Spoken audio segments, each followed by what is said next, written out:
continuando con la serie de videos del análisis estadístico con SPSS, en esta oportunidad vamos a iniciar con algo previamente teórico para luego continuar con el análisis estadístico en sí.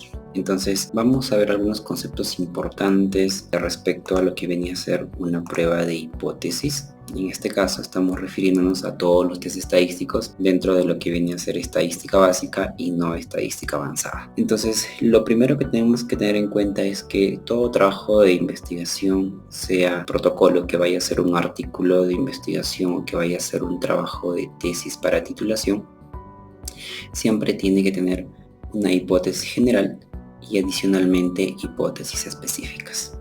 Dentro de la parte estadística nosotros tenemos una serie de pasos a través de las cuales vamos a realizar una prueba de hipótesis y lo vamos a ver a continuación.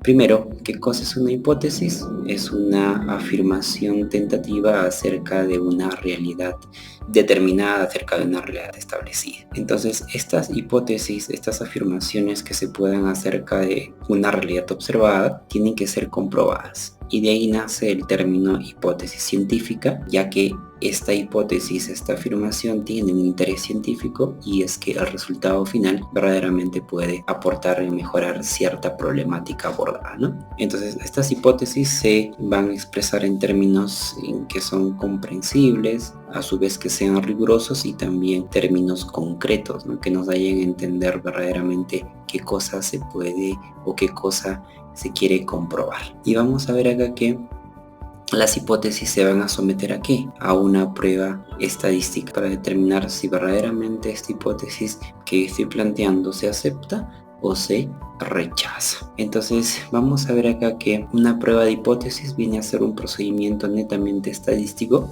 con cierto grado de probabilidad, y a esto se refiere grado de probabilidad de comprobar que esta hipótesis sea cierta. Estamos hablando de una probabilidad de un 95% y un error de un 5% que utilizamos dentro del campo de la ciencia de la salud. Entonces esta hipótesis científica vamos a ver, cuando lo sometemos a una prueba estadística, vamos a ver qué tan consistente o qué tan cierto puede ser esta afirmación que previamente se ha planteado. Y vamos a ver acá que en el campo de la investigación planteamos primero una hipótesis, y esta hipótesis tiene dos caras de la moneda. Por un lado tenemos una hipótesis nula que se representa con H0, y esta va a ser una hipótesis que se plantea en términos negativos y suele negar a la hipótesis alterna. Sí, en este caso es alterna, no alternativa. Entonces vamos a ver acá que la hipótesis alterna es una hipótesis que también se suele denominar hipótesis de investigación y se puede representar con HA o simplemente con HI. Es la verdadera afirmación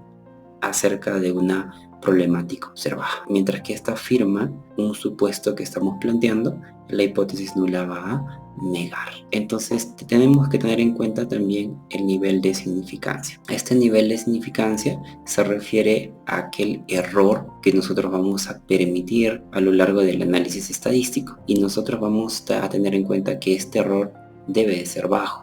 Y en el campo de las ciencias de la salud, el valor de alfa, ese error permitido en ciencias de la salud, es de un 5%. Cuando hablamos de términos porcentuales o cuando hablamos de decimales, hablamos de 0,05. Teniendo en cuenta ese 0,05 nace el valor de P, y vamos a ver que el valor de P, ¿sí?, es la probabilidad que tenemos de equivocarnos al aceptar la hipótesis de investigación como verdadera, y podemos cometer un error, lo que se conoce de investigación como un error de tipo 1. Pero más allá de ello, vamos a tener en cuenta lo siguiente, que el valor de P que nosotros vamos a tener en cuenta para aceptar o rechazar una hipótesis es el siguiente. En este caso, si el valor de P que yo estoy obteniendo de cualquier test estadístico, para yo rechazar la hipótesis nula, ese valor de P debe de ser menor a 0,05, y por otro lado, para aceptar la hipótesis nula, el valor de P debe ser mayor de 0,05. Es decir, si rechazo la hipótesis nula, ¿qué cosa voy a aceptar? La hipótesis alterna. Y si acepto la hipótesis nula, ¿qué cosa voy a rechazar? Voy a rechazar la hipótesis alterna. Entonces, en ese sentido, hay que tener mucho cuidado que cuando nosotros hagamos un análisis tenemos que evaluar correctamente ese valor de P y dar una interpretación adecuada según la hipótesis planteada. Y acá vamos a ver los tipos de errores rápidamente. Y tenemos acá lo siguiente: el error de tipo 1, el error de tipo 2. Entonces, en el error de tipo 1 ocurre cuando nosotros rechazamos la hipótesis nula, cuando esta hipótesis nula es verdadera. Y esto se llama error de tipo 1. El error de tipo 2 ocurre cuando la hipótesis nula es falsa y nosotros no la rechazamos, lo estamos aceptando. Y ahí vamos a cometer un error de tipo 2. Entonces hay que tener mucho cuidado con esto.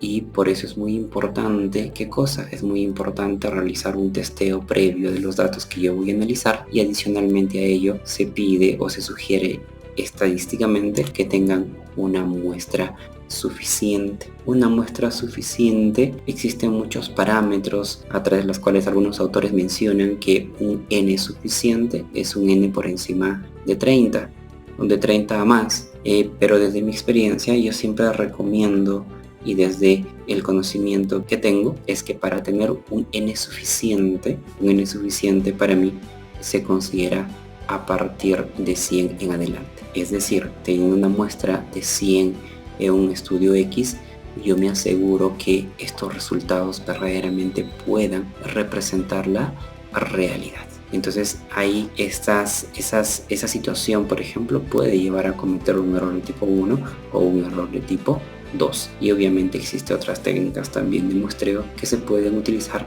para disminuir este tipo de error. Y generalmente, hablando un poquito de muestreo, es muy importante tener en cuenta que el muestreo aleatorio, ya sea sistemático o el muestreo aleatorio, el básico, estos muestreos aleatorios nos permiten asegurar que nuestra muestra tenga una mayor representatividad. Luego vamos a ver acá, seguimos aclarando lo siguiente: algo muy importante, hablar de muestras relacionadas o dependientes y de muestras independientes. Cuando hablamos de muestras relacionadas o dependientes, vamos a tener en cuenta que involucra la medición de una variable, sea en dos momentos de la misma variable o en varios momentos. En este caso, generalmente se suelen ocurrir o se suelen dar cuando se realizan intervenciones. Por ejemplo, yo realizo una intervención de actividad física, y quiero medir cómo está la presión arterial antes de la actividad física y después de la actividad física. Y siguen siendo, ¿qué cosa? Presión arterial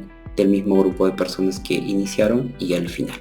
Eso es una muestra relacionada, y ahí tenemos otros ejemplos más: hemoglobina antes y después de una intervención con hierro, presión arterial antes y después de un programa de actividad física. A eso se llaman muestras relacionadas, porque las mismas presiones arteriales y las mismas hemoglobinas se toman en un grupo de niños, y esta hemoglobina se vuelve a tomar también al final a los mismos niños. Es la misma hemoglobina de un mismo grupo de niños, o es la misma presión arterial de un mismo grupo de personas. Esa es una muestra relacionada. Por otro lado, vemos las muestras independientes, donde vamos a ver que involucra la medición de una variable en muestras diferentes que no tienen relación de una respecto a otra. Y acá vemos rápidamente, ¿no?, el nivel de satisfacción entre varones y mujeres, no sé, respecto a la atención en un hospital X, ¿sí?